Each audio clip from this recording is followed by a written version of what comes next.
Hello friends, नमस्ते, good evening, आदाब, सत श्री अकाल। मैं राकेश चतुर्वेदी ओम। मेरी फ़िल्म मंडली आने वाली है जिसे मैंने निर्देशित किया है 27 तारीख को, 27 अक्टूबर को, और मैं आप लोगों से आज बहुत ही कुछ ज़रूरी बातें, कुछ अपने मन की बातें या अपने दिल की बातें आपसे साझा करने आया हूँ। और अपने साथ लाया हूँ हमारी फ़िल्म की खूबसूरत और बहुत ही बेहतरीन अदाकारा आँचल मुंजाल, जिन्होंने हमारी फ़िल्म में फीमेल प्रोटैगनिस्ट जो हैं उसका किरदार प्ले किया है, जिसका नाम है बिट्टन कुमारी अका बंटी। तो बंटी हमारे साथ हैं, लेकिन हम दोनों के अलावा जो मेरे साथ आज बहुत ही ख़ास मेहमान हमारे साथ यहाँ पर मौजूद हैं, अंशुल पांडे जी। नमस्ते सर। नमस्ते सर। नमस्ते हेलो, आंचल जी, नमस्ते नमस्ते। राकेश जी। नमस्ते सर। बहुत अच्छा लगा आप लोग जो रामायण पे एक पिक्चर बना रहे हैं, रामलीला पे पिक्चर बना रहे हैं, बहुत अच्छा लगा। Thank you sir. और हमारी भी खुशी है, हमें मतलब कि मैं कहना चाहूँगा कि आपने टाइम दिया, यहाँ आए हम लोगों करेक्ट। से उस विषय के बारे में थोड़ी-सी बातचीत करने की आपने हमें मौका दिया कि जिस विषय को हम लोगों ने साल भर जी करके, जिसकी रूट्स के बारे में काफ़ी कुछ जानकर, इसके बारे में हम लोगों ने फ़िल्म बनाने की ये पहल की और आज उसको आपके सामने लेके आ रहे हैं। अंशुल जी के बारे में बताना चाहूँगा, बहुत ही अच्छे ऑथर हैं, कॉलमनिस्ट हैं। इनकी किताब है ऑथेंटिक कॉन्सेप्ट ऑफ शिवा, जो कि हर जगह मौजूद है, आप उसको ज़रूर पढ़ें और उसमें बहुत ही खूबसूरती से इतनी डिटेल में शिव जी के बारे में बताया है, उसके उनके काफ़ी चीज़ों के बारे में बताया है कि आप पढ़कर हैरान रह जाएँगे उसे जानकर। तो let's coming back to the point, हम अपनी फ़िल्म के बारे में अंशुल जी से उन चीज़ों के बारे में कुछ चीज़ें जानना चाहेंगे कि जिस विषय पे हमने ये फ़िल्म बनाई है, ये है रामलीला मंडली पे। गोली मार दूंगा।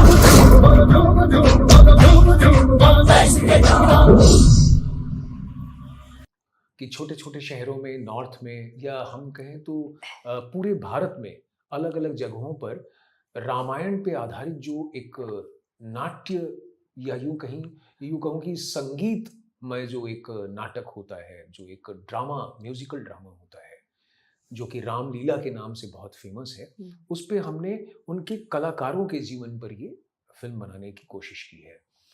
तो हमसे जितना बन सका, उतना तो हमने रिसर्च किया करेक्ट। रामायण पर, उन कलाकारों पर, वो सारी चीज़ें जानने की कोशिश की जो हमारी फ़िल्म को ऑथेंटिक, एक ऑनेस्ट और एक उसको एक सच्चा रूप दे सकें। लेकिन हम आपसे थोड़ा-सा जानना चाहेंगे कि रामायण के बारे में और ये रामलीला के बारे में कि इनकी रूट्स क्या हैं, कैसे क्या हुआ? थोड़ा-सा हमको अगर उसके बारे में और पता चलेगा, तो हमारे लिए वो और भी बहुत ही अच्छी बात होगी। बिल्कुल सी। देखिए, ये रामलीला कब शुरू हुई, ये सबका अपना अपना विचार है, लेकिन कई हिस्टोरियन मानते हैं कि मेघा भगत जो कि तुलसीदास जी की जो है वो फॉलोअर थी और उन्होंने इसको आगे प्रचलित किया, ऐसा माना जाता है रामचरितमानस के बाद। जो कि रामचरितमानस सब लोग जानते हैं, उस पर कंट्रोवर्सी भी हुई अभी जी, बीच में, जी। वो अलग बात है, उस विषय में नहीं जाएंगे। लेकिन मेरे लिए कब शुरू हुई रामलीला, मैं आपको बता दूं। मेरे हिसाब से रामलीला शुरू हुई थी जब वाल्मीकि रामायण की रचना हुई थी, उस समय हुई थी। क्यों? वाल्मीकि रामायण को महाकाव्य माना गया है और तो और लव कुश जी ने ये गाया है, तो ये मेरे लिए रामलीला ही है। और तो और नाट्य शास्त्र तो हमारे सनातन धर्म के पार्ट हैं, तो नाट्य शास्त्र सतयुग से होता जा रहा है। वहां पे नाट्य कैसे करना, आप उनकी कितनी कलाएं होती हैं, ये तो बहुत पहले से होता आ रहा है। तो ये तो एक अलग ही बात है और मेरे लिए तब हुई थी, लेकिन मेघा भगत जी ने जो शुरू की थी और अब तक चली आ रही है। और क्यों चली आ रही? देखिए, उस समय रामचरितमानस जब लिखी थी, क्यों लिखी थी? ये भक्ति मूवमेंट का तब पार्ट था। आप देखिए गौड़िया संप्रदाय एंड एवरीथिंग, उस समय सब भक्ति मूवमेंट चल रहा था और रामचरितमानस की रचना उस समय क्यों करनी पड़ी और उससे ही क्यों शुरू हुआ? देखिए, उस समय हमारे जो देश मुगल इन्वेडर से चल रहा था कि भाई तलवार के दम पे जो है कन्वर्ट कर रहे थे सनातन धर्म से इस्लाम पे, और ये सब चल रहा था, ये सब वहां पे बहुत धड़ल्ले से चल रहा था। तो उस समय एक ऐसे व्यक्तित्व को सामने लाना था जिससे सनातन धर्म एक आइडलाइज कर पाए।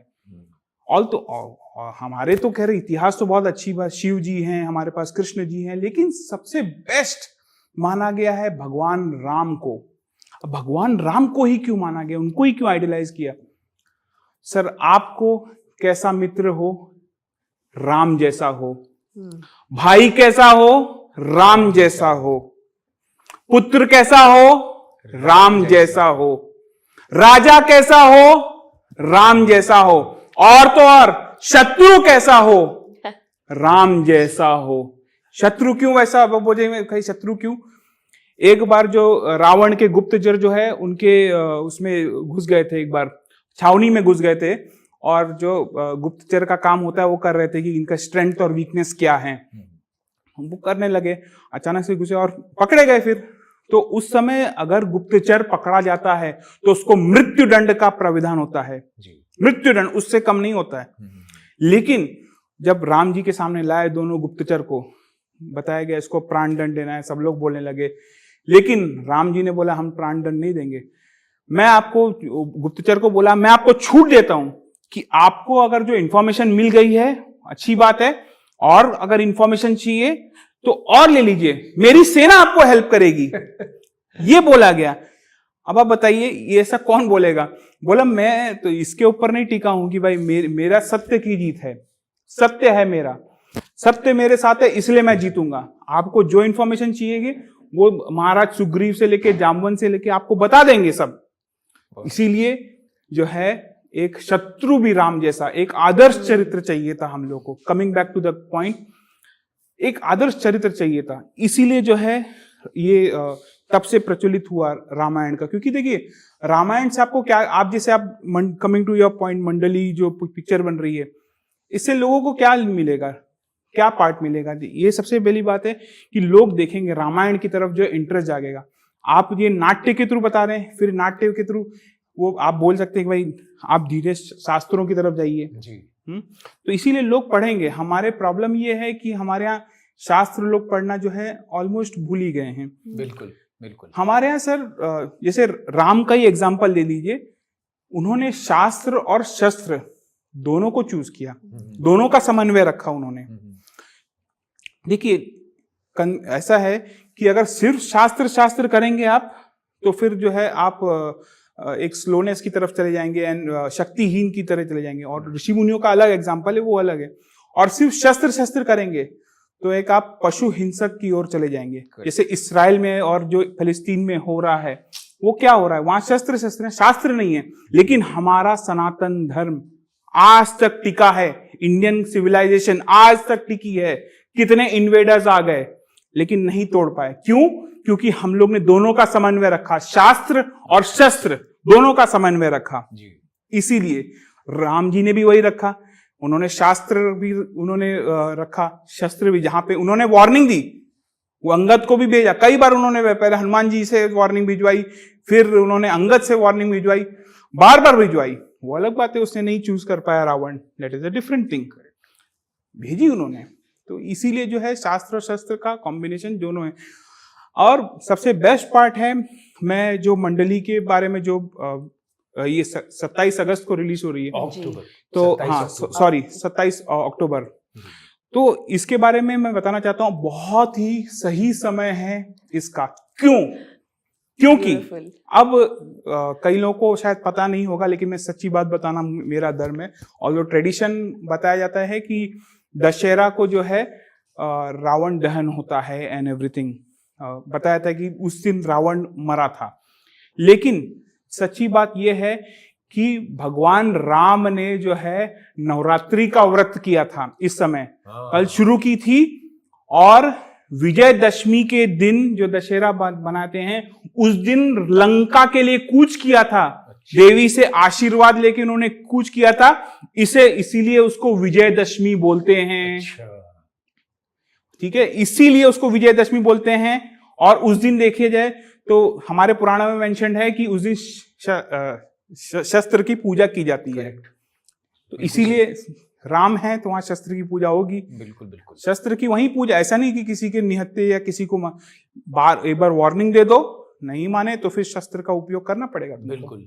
हमने भी यही कोशिश की है अंशुल जी। हमारी जो मंडली फिल्म 27 अक्टूबर को आ रही है, उसमें हमने यही हमारा प्रयास है कि कैसे हम जो रामायण में लिखा हुआ है उसको रामलीला द्वारा मंचित करके स्टेज पर जिन मूल्यों को, जिन रिश्तों को बार बार उनकी गरिमाओं को, उनको मर्यादाओं को याद दिलाने की कोशिश की जाती है, उसी तरीके से हमने अपनी फिल्म में जो दो एक लेयर्स हैं जो उनमें है कि एक कलाकार है जो मंच पर कैसा होता है, जो उसके आदर्श होते हैं मंच पर, वो जब मंच से परे होता है अपनी अपनी निजी जिंदगी में, तो वो आदर्श उसके कितने उसके साथ रह पाते हैं, क्या उनको उसके साथ जीने में क्या मुश्किलें आती हैं।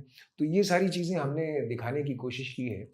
और मैं आंचल के बारे में, जो जिन्होंने बिट्टन का, बंटी कुमारी का रोल निभाया है, तो इनके किरदार के थ्रू जो हम शेड्स जो लाने की हमने कोशिश की है कि आप जो भी आपकी लाइफ में होता है, आप उससे कैसे निकल कर या उसको अपने पास्ट को पीछे रख कर कैसे फ्यूचर की तरफ आप कैसे अपने आप को प्लान करेंगे, उसके बारे में कैसे वो लड़की अपने सारे स्टैंड्स लेती है और सारी चीज़ों को करती है, वो इस कैरेक्टर, और कैसे उस कहानी को ले जाकर के पूरा मोल्ड करते हुए उन चीज़ों की, मूल्यों की याद दिलाती है वो ये कैरेक्टर, कि जिनको जो मंच पर निभा रहे हैं उनको ज़्यादा पता होना चाहिए, जबकि उस लड़की को जो कि उनके साथ देखते देखते उस चीज़ को सीखती है और उसको पता चलता है कि अरे इनके काम में इतनी सच्चाई है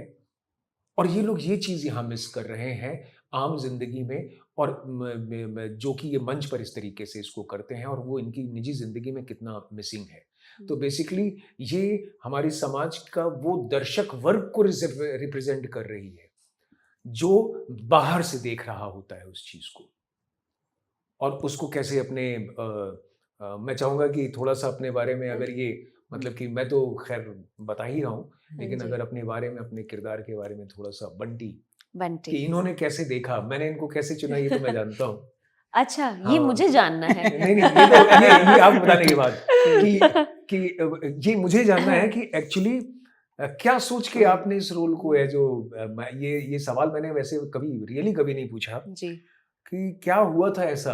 अंशुल जी, मैं इनको ये भरी सभा में ये सवाल पूछना चाहता हूँ आपके साथ, और चाहूंगा कि आप पूछें ये कि भाई कि ऐसा क्या हुआ था जो आपने ये फिल्म करना मंजूर बिल्कुल किया? आचार्य जी, हम लोग जानना चाहते हैं कि आपने ये क्यों चूज किया। आपके पास तो बहुत ये फिल्म माने कोई हाई बजट वाली नहीं, ऑल्दो इसमें हाई बजट से भी अच्छी क्वालिटी है, वो अलग बात है, लेकिन आपने क्यों चूज किया ये फिल्म? ऐसा क्या था, ऐसा क्या आपने पूरा स्क्रिप्ट पढ़ा था पहले, फिर आपने ओके दिया था, या आप राकेश जी से ऑलरेडी इंस्पायर थी, या व्हाट वाज द रीजन? पूरी फिल्म, पूरी स्क्रिप्ट पढ़ने से पहले 99% हाँ तो हो चुकी थी मेरे माइंड में। एंड उसकी मेन वजह, जो टाइटल है हमारा, वो ही है मंडली, क्योंकि बहुत ही एक्साइटिंग टाइटल है। जब टीजर और ट्रेलर आया तो मेरे फ्रेंड्स ने, जो कि बहुत जल्दी चीज़ों को अप्रिशिएट नहीं करते हैं, उन्होंने लिटरली कॉल करके बोला कि बहुत आउट ऑफ द बॉक्स वाली फिल्म लग रही है, I am so happy and I am very excited to watch it. और यही रिएक्शन मुझे सबसे मिल रहा है, और ये रिएक्शन मैंने ऑलरेडी फोर्स ही कर लिया था आधी से ज़्यादा स्क्रिप्ट पढ़ने के बाद, कि ये इतनी डिफरेंट है। जैसे हम बोलते हैं ना कि अंडरडॉग, कई बार जो अंडरडॉग फिल्म्स होती है वो ऐसे चल जाती हैं, मुझे बस ऐसा लगा कि this is one of those scripts जो कि चल जाएगी। चल जाएगी भाई, अब तो मुझे पूरा विश्वास है कि चल जाएगी। नहीं सर, ये हिट जाएगी। जी जी। तो इट वाज द नेम। मुझे और जानना था कि मंडली होती क्या है, रामलीला को कैसे के ऊपर कैसे परफॉर्म किया जाता है मंच पे। नॉर्थ इंडिया में जो इतना डीपली रूटेड कल्चर है, ये मेट्रोपॉलिटन सिटीज में क्यों नहीं पता है? क्योंकि अभी भी जब टीजर आया, बहुत लोगों ने पूछा भी कि यार ये मंडली क्या होती है। मैंने कहा भाई जाकर फिल्म देखो और पता चलेगा। मजेदार बात ये है कि ये फिल्म का जो बनाने का ख्याल मेरे जहन में आया, हमारे बहुत ही एक पुराने लेखक रहे हैं मुंशी प्रेमचंद जी, टाइम। तो उनकी एक कहानी थी छोटी सी, मैंने पढ़ी थी, रामलीला ही नाम से उन्होंने वो कहानी लिखी है। तो उस कहानी में मुंशी जी ने ये डिस्क्राइब किया था, वर्णन किया था कि कैसे एक जो अलग से काम करने वाले लोग हैं वो मंडली पार्ट टाइम करते हैं, मंडली में जाते हैं, वहाँ राम का किरदार करते हैं, और एक बच्चे के पॉइंट ऑफ व्यू से उन्होंने कहानी लिखी थी कि कैसे समाज के कुछ प्रतिष्ठित लोग दर्शकों को आकर्षित करने के लिए कि और उसका पैसा ज़्यादा कमाने के लिए चलती रामलीला के बीच में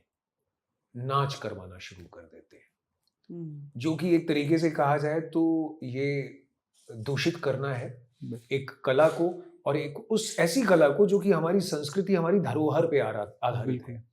तो वहां से मुझे ये सीन मिला, और बाई चांस मुझे कुछ ऐसे इंटरनेट पे वीडियोस देखने को मिलने शुरू हुए कि ये आज भी हो रहा है, कि किस जमाने में कब की लिखी गई कहानी वो आज भी वो चीजें हमारे कई जगहों पर हो रही हैं। तो ये मुझे कहानी का सूझा कि मैं बनाऊं इसको और किसी तरीके से ये लोगों के सामने लाऊं कि जो चीज, जो विधा आज की डेट में अपनी मर्यादा को खोती जा रही है, और उन्हीं लोगों के द्वारा जो उसको करवाते हैं, तो उसको ऐसा ना करें। तो ये हमारा एक प्रयास है। और मैं आपसे एक चीज़ और जानना चाहूँगा, थोड़ा सा मैं चाहूँगा कि हम सबको ये एनरिचमेंट हो, इसका ये जानकारी मिले कि जो हम लोग ये तो बहुत जानते हैं कि श्री राम जी और उनके परिवार को, जैसे कि आपने कहा कि अच्छे भाई हो तो कैसा हो, अच्छा बेटा हो तो कैसा हो, अच्छा पति हो तो कैसा हो, अच्छा शत्रु हो तो कैसा हो, लेकिन उनके परिवार के बारे में, जैसे हमारी फिल्म का जो मेन किरदार है वो लक्ष्मण का रोल करता है मंच पे। अच्छा।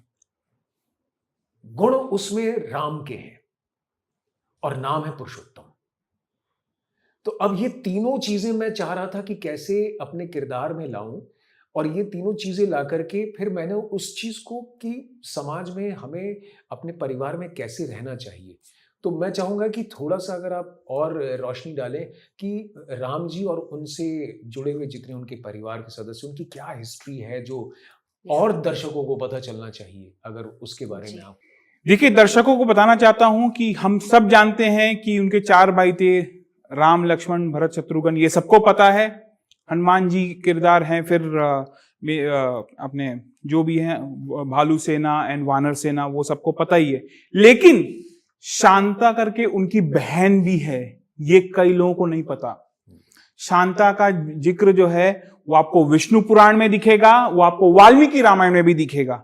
शांता उनकी बहन थी। वो अलग बात है कि वो उनके पहले ही वो जो है उन्होंने जो है एक ऋषि मुनि के साथ चली गई थी, वो उनकी हिस्ट्री है, उसके ऊपर बहुत। जहां तक मेरी जानकारी कि शांता जी ने ही दशरथ जी की शादी करवाई थी कौशल्या जी से, उन्होंने वही ढूंढ के लाई थी। हाँ, ये ऐसा मैंने कहीं पढ़ा है, सुना, मुझे याद नहीं आ रहा है। इस पे थोड़ा सा बताएं। और नहीं, ऐसा तो कहीं मुझे वाल्मीकि रामायण या इसमें तो नहीं आया मेंशन। अच्छा। कि भाई इस तरीके का, क्योंकि ये तो उन्हीं की पुत्री थी, तो फिर वो अब अपनी अपनी सब ट्रेडिशन है, फोल्कलोर है तो ठीक है। फोल्कलोर हमारे यहाँ कहीं है, तो जैसे फोल्कलोर ये भी मनाया जाता है कि भाई रावण के ऊपर, क्योंकि फोल्कलोर भाई वो शिव भक्त था जी, शिव भक्त था, इसीलिए बहुत अच्छा होता है। अब आप सोचिए, मैं आपको पूरी हिस्ट्री में लेके जाऊंगा क्यों रावण को जो है हीरो बना रहे हैं आजकल। आप हिस्ट्री देखिए, रामचरितमानस के बाद रामायण की अलग अलग कमेंट्री, कितने लोगों ने, सैकड़ों लोगों ने जो है कमेंट्री लिखी रामायण के ऊपर। तो लोगों की जो है दिलचस्पी बढ़ती गई रामायण में। रामायण का अलग अलग, रामायण, रामचरितमानस के सब लोग ने कमेंट्री की, फील सी। फिर उसके हेटर्स भी आने लगे, राम के हेटर्स भी आने लगे। अब बताइए, पेरियार को रामायण लिखने की क्या जरूरत पड़ी? पेरियार ने अपनी रामायण में, जो कि एकदम फेक है, कुछ प्रूफ नहीं है, उसमें लिखा है राम और दशरथ जो है वो निम्न दर्जे के आदमी थे, और रावण को जो है एक, माने जैसे पुरुषोत्तम आपने नाम शब्द लिया ना, पुरुषोत्तम उसको बना, उसको भगवान तुल्य बना दिया। तो इस तरीके की जो है स्ट्रेटेजी भी हुई। अच्छा, ये बताते हैं कि रावण जो है शिव भक्त था इसीलिए अच्छा था। क्या शिव भक्त होना क्या ये है, क्या जस्टिफाइबल है? सर्टिफिकेट हो हाँ, जाता जस्ट है कई सर्टिफिकेट है। चीजों में। उसने अपनी पुत्री का रेप किया, यानी कुबेर की बेटी, उसकी कुबेर उसका भाई था, अपनी पुत्री का रेप किया। How can that be justified? नरभक्षी था वो, महाभारत के रामोपाख्यान में लिखा है नरभक्षी था वो कैसे जस्टिफाइबल होगा भाई? तो इसीलिए ये आज भी देखा जाए तो राम को जो है एक पार्टी बोलती है कि मिथिकल कैरेक्टर है, राम के ऊपर खींचा था नहीं, राम ये है, राम वो है, राम माइसोजेनिस्ट है, एंड पता नहीं क्या क्या बोला जाता है। आपको एक प्रसंग बताना चाहता हूँ राम जी का, माइसोजेनिस्ट था ना, तो आपको एक प्रसंग बताना चाहता हूँ। वाल्मीकि रामायण से मेंशन आता है कि जब गंगा पार करना होता है तो तब एक लकड़ी की नाव बनाते हैं लक्ष्मण और राम मिलके। तो उसमें जो है एक लकड़ी की कुर्सी बनाते हैं और सीता जी को उच्च स्थान देते हैं। आप सोचिए, उच्च स्थान देते हैं। तो आप ये बोले माइसोजेनिस्ट, तो ऐसे बोले तो फिर भाई मैं बैठता हूं, मैं कुर्सी में बैठूंगा। तो ये बहुत सारी जो राम जी के, अलग बात है कि मंडली जैसी फिल्म आएगी तो हमारा जो मिसकंसेप्शन दूर होगा। जी, तो जी। ये तो हमारा तो प्रयास यही है हाँ। कि जो कुरीतियां हैं वो नहीं होनी चाहिए, कम से कम ऐसी चीजों में आप उसको करप्ट ना करें, जो कि एक अच्छा मैसेज देने के लिए एक सांस्कृतिक जो हमारी धरोहर है उसको लोगों तक पहुंचाने के लिए की जाती है। तो हम तो यही इसी कोशिश में है कि मंडली ये लोगों तक 27 अक्टूबर को आकर के ये बात जो हम कहना चाह रहे हैं लोगों तक पहुंचे। आपने रामायण का ही टॉपिक क्यों चूज किया? क्या आप राम से इंस्पायर्ड हैं? What was it? मुझे एक तो सबसे बड़ा जो मैंने पहले भी बताया कि कहानी जो थी जो मुझे बहुत इंस्पायर की थी। दूसरा एक, मैं बचपन में हम लोग हर दशहरा दिवाली पे रामलीला परेड ग्राउंड है, मैं कानपुर का रहने वाला हूँ, तो वहां जाते थे देखने। तो मेरे और मुझे आज तक एक इमेज याद है कि जब रामलीला मंच पे हो रही होती थी तो मैं बहुत छोटा था, कद में आप छोटे हैं आप, और सब खड़े होके देखते थे बड़े से ग्राउंड में। अब मैं कैसे पहुंचूंगा? तो मैं जिनके साथ जाता था मुझे याद नहीं वो कौन थे, बड़े लंबे से थे, कुछ नाम भी नहीं है याद मुझे, तो मुझे अपने कंधे पे बिठा लेते थे और वो मुझे कंधे पे बिठा करके पूरी जब तक मैं देखना चाहता था दिखाते थे। वो जो इमेज थी मेरे दिमाग में, मुझे लगता है कि वो जो मैंने देखा उसने मुझे इंस्पायर किया एक्टर बनने के लिए, कि मुझे भी इस मंच पे खड़े होना चाहिए जैसे ये लोग कर रहे हैं, मुझे भी करना चाहिए। हालांकि उसके बाद मैं रामलीला के मंच पे नहीं उतरा, मेरी ख्वाहिश बड़ी रही, बहुत मेरा ये सपना रहा, तो उसको मैं पूरा ऐसा करता था कि हमारे फिल्म में एक ऐसा चंक आता है जिसमें परशुरामी होती है। परशुरामी यानी परशुराम जी और लक्ष्मण जी के बीच का संवाद है जो सीता विवाह के समय ठीक पहले होता है, धनुष भंग होने के बाद। तो वो मैंने याद कर लिया था। तो मैं जो उसमें परफॉर्म कर रहे थे परशुराम जी, तो मैं उनको कर करके दिखाने के बहाने खुद जाके करता था कि देखिए ऐसे करना है, ऐसे करना है, जबकि वो खुद बहुत अच्छे एक्टर हैं और ये उनका बड़प्पन है कि उन्होंने इस चीज का बुरा नहीं माना। तो वो मैं अपनी एक्चुअली भड़ास निकाल रहा था कि रामलीला का स्टेज लगा है और मैं कर रहा हूँ। तो मुझे एक तरीके से कहा जाए तो उस इंस्पिरेशन का जो मुझे मंच पे लेके, उसको मेरा ये ट्रिब्यूट है उस कहानी को। और सबसे बड़ी बात कि इस फिल्म को, रामलीला को, इसको बनाने के लिए जो मंडली फिल्म है हमारी, मेरा एक कॉन्सेप्ट बहुत क्लियर रहा कि ये पिक्चर जितनी खूबसूरत रामलीला हमारी जब की जाती है और उसको सुनने और देखने का मन होता है, उतनी ही खूबसूरत ये फिल्म मनोरंजन के तौर पे लगे, ना कि ऐसा लगे कि हम स्टेज पे ही अगर हमें देखना तो हमारी फिल्म क्यों देखने आएगा भैया, क्यों देखने आएगा। तो जरूरी ये है कि जो मैं सिनेमा कहने जा रहा हूं उसको मैं कैसे ऐसा दिखाऊं कि उस रामलीला के प्रति लोगों का और क्रेज बढ़े। वो कहें कि जब ये स्क्रीन पे इतनी अच्छी सुंदर दिख रही है तो ये वहां पर कितनी अच्छी मंच पे लगेगी। तो इसीलिए हम लोगों ने जो सिनेमा के जितने भी टूल्स होते हैं कि जो कॉन्फ्लिक्ट है या जो जिस तरीके की प्रॉब्लम्स होनी चाहिए, या जिस तरीके का एंटरटेनमेंट क्रिएट करने के लिए जिन भी टूल्स की ज़रूरत पड़ती है सिनेमा में, वो हमने पूरा इसमें डालने की कोशिश की है। एंड इन टोटलिटी ये मेरा एक जो मैंने कहा ट्रिब्यूट है उस कहानी को जो मुंशी प्रेमचंद जी ने लिखी, मेरे बचपन की उन यादों को ट्रिब्यूट है। और सबसे बड़ी बात कि ये मैं पूरी सोसाइटी को कहना चाह रहा हूँ कि भैया जो चीज़ साफ स्वच्छ पाक है, करेक्ट, जो चीज़ आपको कुछ सिखाना चाहती है कि उसको आप खराब मत करो, उसको करप्ट मत करो, उससे कुछ बिल्कुल। सीखो, ना कि उसको आप इस हद तक पहुंचा दो कि आगे आने वाले टाइम में वो डायनासोर की तरह लुप्त हो जाए। बिल्कुल उसको जिंदा रखना हमारी जिम्मेदारी है। बिल्कुल। तो वो पूरे मनोरंजन के साथ मैंने कहने की कोशिश की है, और इसमें जिस तरीके का मैंने पूरा इसका डिज़ाइन तैयार किया है, और मुझे पूरी उम्मीद है कि ये पिक्चर न सिर्फ भारत में बल्कि पूरे वर्ल्ड में जिस तरीके का मैंने इसका पैकेज किया है, ये देखी जाएगी और पसंद की जाएगी। बिल्कुल। आंचल जी, सेम क्वेश्चन टू यू जी। कि क्या आप रामायण से इंस्पायर्ड होके आपने ये पिक्चर ली थी, यानी आप जानना चाहता हूँ कि क्या रामायण से आप इंस्पायर्ड हुई थी? और सच कहूंगी हम्म तो मुझे नहीं पता था कि रामलीला क्या होती है, मंडली क्या होती है। और जब मतलब मैं पैदा हुई थी हरियाणा में, परवरिश हुई है मुंबई में, लेकिन फिर भी मुझे इसलिए नहीं पता क्योंकि मेट्रोपॉलिटन सिटीज में ये वर्ड्स आपको सुनने में ही नहीं मिलते हैं। ये मोस्टली नॉर्थ इंडिया का कल्चर है जो कि बहुत डीपली रूटेड है, but unfortunately we don't know about it. अब साउथ इंडिया में भी नहीं पता है कि रामलीला क्या होती है। Yes, they know about Ramayan, they know about Mahabharat, but they don't know what is Ramlila. तो जब मैंने इस फिल्म के बारे में पढ़ा, जाना, मुझे रियलाइज हुआ कि अगर मुझे नहीं पता तो मेरे बहुत सारे युवा पीढ़ी को भी नहीं पता होगा इसके बारे में। मैंने हमेशा वो काम किया है जो कि लोगों से रेजोनेट करे।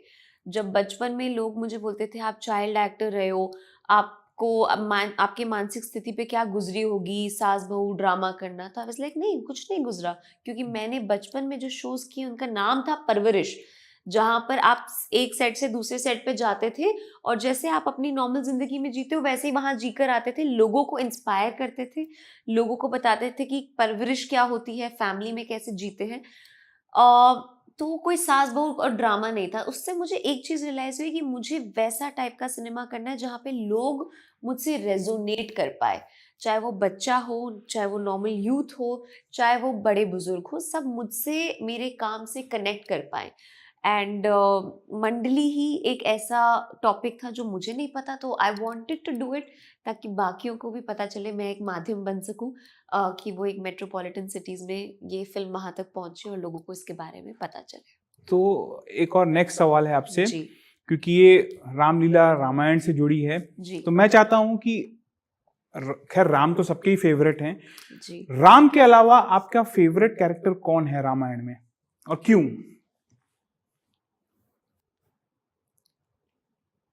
मेरी तो श्री राम ही फेवरेट है। ओके, एंड क्यों? What is the reason? मतलब मेरे हिसाब से जो हम बोलते हैं 14 साल का वनवास हो, वो जिस तरीके से उनका वो जो पेशेंस और प्रेजरवेरेंस, या कई बार आजकल के टाइम पे लोग बहुत इम्पल्सिव हो जाते हैं, जल्दी स्नैप कर देते हैं, उनके अंदर जो ठहराव था, जो धैर्य था, बहुत सारी चीजें हैं जो मुझे इंस्पायर करती हैं कि आपको पता है रावण के बारे में। मतलब लोग बताते थे ना कि आपके शत्रु ये हैं, इतने शक्तिशाली हैं, जैसे हमने फिल्मों में देखा है और रामायण में भी देखा है, बट उनको किसी चीज ने रोका नहीं, उनको खुद पे फेथ था। तो वो जो खुद पे फेथ था और उसके बाद उन्होंने उस टाइम पे जो वेपन्स का इस्तेमाल करके जिस तरीके से जीत प्राप्त की, वो चीज मुझे सिखाती है कि इट डज नॉट मैटर कि आपके सामने वाला कितना शक्तिशाली है, अगर आप सही हो तो खुद पे विश्वास रखो, आप जरूर विजय प्राप्त करोगे। Same question to you Rakesh ji, कि खैर राम तो सबके मर्यादा पुरुषोत्तम है, राम के अलावा आपको सबसे इंस्पायर कौन सा जो कैरेक्टर राम में रामायण में जो इंस्पायर करता है? हनुमान जी। क्यों? उसके सबसे बड़ा रीजन ये है कि एक तो ये कहा जाता है और ऐसा है भी कि वो शिव जी के ही अंश हैं। बिल्कुल। और सबसे बड़े शिव हैं, उसके बाद ही मतलब कि सब वहीं से शुरू होता है, वहीं शिव ही आदि है, शिव ही अनंत है। तो वो इस वजह से भी है। और दूसरी बात कि जो एक डेडिकेशन होना चाहिए, जो एक किसी भी रिलेशनशिप को लेकर के या किसी भी आस्था को लेकर के या अपने विश्वास को लेकर के जो होना चाहिए, जो विश्वास हनुमान जी का श्री राम जी में था, जो विश्वास उनका माता सीता में था, जो विश्वास उनका लक्ष्मण में था, जो वही विश्वास यदि हम अपने अंदर अपने हर काम में, अपने रिलेशनशिप में, अपने उसमें रख लें, तो मेरे ख्याल से, क्योंकि श्री राम जी तो नो डाउट, मतलब कि आपका सवाल था कि उनके अलावा बिल्कुल, तो उनके अलावा तो सिर्फ मुझे हमेशा वो इंस्पायर करते हैं, क्योंकि जो डेडिकेशन, जो विश्वास और जो अपने काम को लेकर के और सबसे बड़ी काम को लेकर के जो फोकस है आपका, जो उनका था। और अच्छी चीज ये कि उसका गुमान ना होना, कि जो वो करते थे उसका उनको खुद भी नहीं, इसीलिए आप तो खैर बहुत इतने बड़े ऑथर हैं, आपको इतना अच्छा पता ही होगा कि उनको याद दिलाना पड़ा था कि भाई तुम एक छलांग नहीं है जो पहुंच सकते हो। बिल्कुल। इसको अगर हम देखें तो ये हमें ये बताती है बात कि भाई कि तुम्हें अपनी ताकत का, चलो तुम्हारे अंदर ताकत है, लेकिन उसका गुमान ना हो, अंदाजा ना हो, जब जरूरत हो तो तुम उसका इस्तेमाल कर सको। राइट। तो हनुमान जी में जितनी गुणवत्ताएं हैं, जितनी गुण हैं, जितनी उनमें, वो मुझे लगता है कि श्री राम जी के बाद मुझे लगता है वो मुझे बहुत इंस्पायर करते हैं। और ऐसा लगता है कि अगर कोई आपका सच्चा साथी, कोई आपका सच्चा मददगार हो सकता है तो वो हनुमान जी। इसीलिए उनके आप चालीसा में भी पढ़ेंगे तो आपको ऐसी ऐसी चीजें मिलेंगी कि आप अगर किसी समस्या में होंगे, किसी प्रॉब्लम में होगा, तो आपका गला चोक कर जाएगा, गला भर आएगा और आपको लगेगा कि बस अब ये आ गए, यही संभालेंगे। वो एक्चुअली फील होती है उनकी पावर। बिल्कुल। सो आंचल जी, मैं आपसे पूछना चाहता हूँ कि ऐसा आपका तो रोल रहा है, बहुत बड़ा रोल रहा है मंडली में, तो ऐसा कोई सीन आया जहाँ पे आप इमोशनल हो गए, या तो आपका हो या तो किसी और का किरदार हो, जहाँ पे से आपने सोचा कि ये इमोशनल हो गई आप? हुआ है, 2-3 बार हुआ है। थोड़ा सा उजागर करेंगी थोड़ा? तो जैसे सर ने बताया कि बंटी के माध्यम से आपको पता चलेगा कि जो एक्टर्स हैं, जो मंडली में परफॉर्म करते हैं, वो अपनी निजी जिंदगी में एक ऐसी मेन एलिमेंट को मिस कर रहे हैं जो कि वो ऑन स्टेज तो परफॉर्म करते हैं, लेकिन खुद के पर्सनल लाइफ में उसको इम्प्लीमेंट करना भूल जाते हैं। तो जब क्लाइमैक्स में, उसके बारे में ज़्यादा नहीं बात कर पाऊंगी अभी इस वक्त, बट एक ऐसा टाइम आता है जब बंटी को, बोलते हैं ना, कंट्रोल लेना पड़ता है, उनको समझाना पड़ता है कुछ ना कुछ। तो वो जो सीन था मेरे लिए, जब मुझे परफॉर्म करना पड़ा, आई रिमेम्बर मुझे सर ने ज़्यादा इसके बारे में बोला नहीं था कि आपको कैसे परफॉर्म करना है, क्योंकि उनको विश्वास हो चुका था कि ये लड़की जो यहाँ है वो बंटी बन चुकी है। उन्होंने बस मोटा मोटा बता दिया था कि ये जो डायलॉग है इसका ये इमोशन है, now you take it forward. तो जब मैंने वो पूरा मोनोलॉग बोला था, एक वन टेक में वो पूरा काफी बहुत ही मतलब कि क्या कहेंगे, बहुत सारे उसमें इमोशंस हैं, जिसमें मतलब कि वो उसका सारा जितना भी आप सार कह लें पूरी कहानी का, करेक्ट, एक्चुअली वो पूरी फिल्म किस बारे में है और क्यों है, और क्यों, क्या होना चाहिए और क्या नहीं होना चाहिए, वो जो चीज वो इनके किरदार के थ्रू निकल के आती है, तो बेसिकली वो पूरी फिल्म है। हाँ, करेक्ट। तो उस एक डायलॉग में प्यार भी है, डर भी है, गुस्सा भी है, बहुत कुछ भरा हुआ है जो निकल रहा है। और वो एक उस डायलॉग को मैं एक टोन में नहीं ले सकती थी, पर मैंने सोचा भी नहीं था कि मैं कैसे लूंगी, क्योंकि मैं बंटी बन चुकी थी। मैंने बस पढ़ा और मैं बोलती गई और जैसे ही मैंने कट सुना, मैंने इनकी तरफ देखा, इनका थम्स अप देखा, और मेरे एक्चुअली आंखों में आंसू थे। उसका सिर्फ हमने एक ही शॉट लिया था, दूसरा शॉट ही नहीं हुआ, क्योंकि वो उसका दूसरा हुआ नहीं। अंदर से मैं खुद इतनी भरी हुई थी कि वो निकल आया। तो for me that was a very emotional moment. और इसके बारे में बताइए कि जो बेस्ट, खैर वो एक तो इमोशनल था जी, लेकिन बेस्ट मोमेंट कौन सा था ये पिक्चर के लिए जो आपने रोल किया? बेस्ट सर बहुत प्यार से देख रहे हैं आप। I can feel that pressure now. मेरा वाला इसका वाला बेस्ट मोमेंट सेम तो नहीं। हाँ। अच्छा, आपका भी नहीं, बेस्ट आपसे है? पूछूंगा, पहले इनसे पूछ लेता हूँ। सर अब आप ही बता दीजिए। नहीं पहले आफ्टर यू, लेडीज फर्स्ट। तो अब आप फिर उसके बाद बताएंगे कि आपको मेरा बेस्ट सीन कौन सा लगता है। अरे चलिए बताओ। ओके, मेरे लिए ना हर एक चीज ऑर्गेनिक होना बहुत इम्पोर्टेंट है।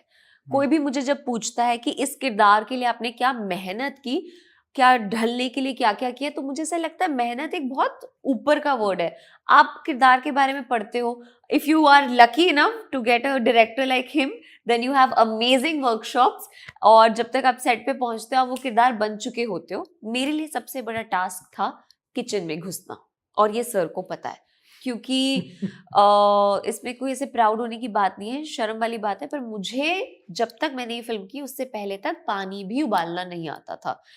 और बंटी एक ऐसी लड़की है जो चाय बनाती है, शादी के बाद सब आता है। हाँ, खाना बनाती है, सब करती है। तो मतलब जो 25 वाह। दिन हमारी वर्कशॉप्स हुई थी, सर ने डेली प्रोडक्शन हाउस के ऑफिस में मुझसे चाय बनवाई है 2 बार।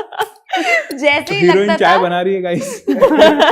कि ब्रेक है तो हाँ। बोलते थे आप जाइए, आप चाय बनाकर आइए हमारे लिए। सब तो लोग अपनी अपनी चीनी की मात्राएं भी बता देते थे कि ये इतनी पिएगा इतनी पिएगा। करेक्ट।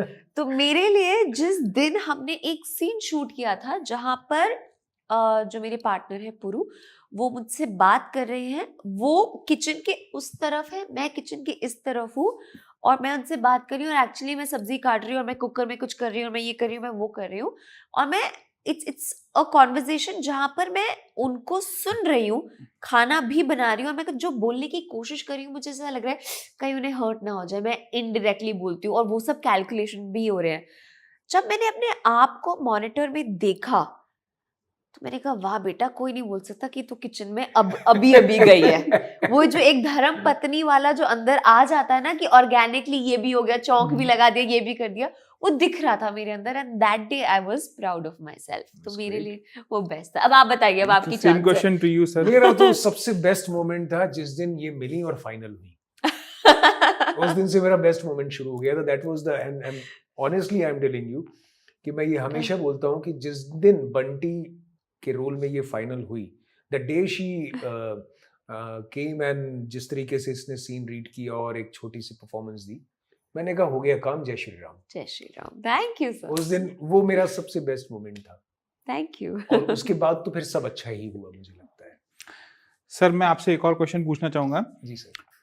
अभी हाल ही में एक रामायण के ऊपर फिल्म आई थी रिसेंटली, तो किस तरह से पब्लिक ने उनको गालियां दी एंड एवरीथिंग, तो ये एक तरह से रामायण का टॉपिक चूज करना भी एक रिस्क है, क्योंकि लोग सेंटिमेंटल हैं, सेंटिमेंटल होते हैं, अगर कुछ चाहिए। हाँ, मतलब जो उनसे हमारी बहुत सारी आदर्श और चीजें जुड़ी हुई हैं। हाँ, जी। तो उसमें मेरा क्वेश्चन ये था कि लोग सेंटिमेंटल होते हैं, जरा सा भी आपसे गड़बड़ हो रही तो आपको फिर गालियां आएंगी, आपको थ्रेट्स आएंगे एंड एवरीथिंग शुरू हो जाएगा आपके ऊपर। तो ये एक तरह से बहुत बड़ा रिस्की काम भी आपने किया, क्योंकि रामायण पे एक फिल्म बनाना, एक रामलीला के ऊपर, मंडली के ऊपर फिल्म बनाना, तो ये आपको कैसे कैसे चैलेंजिंग लगा? देखिए, सबसे बड़ा चैलेंज तो मुझे लगता है कि मेरे लिए था कि कोई भी ऐसी चीज, कोई भी ऐसी गलत चीज उस वक्त ना हो जिस वक्त हमारे किरदार मंच पर उस स्वरूप में हो।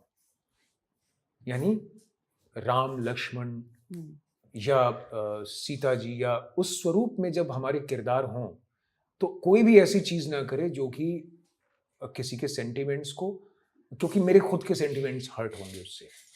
तो जो चीज़ मुझे ही पसंद नहीं है वो मैं कैसे स्क्रीन पे ला सकता हूँ। तो ये मेरे लिए सबसे बड़ा चैलेंज था कि जो भी एक्टर उसको कर रहा है वो उसकी जो मर्यादाएं हैं उनको उसका पालन करते हुए करे। और दूसरा जो मेरे लिए सबसे बड़ा चैलेंज था कि रामायण जो है वो बहुत सारे लोगों ने, आपने जैसे शुरू में भी कहा कि लोग नहीं पढ़े हैं उसको, नहीं जानते उसके बारे में।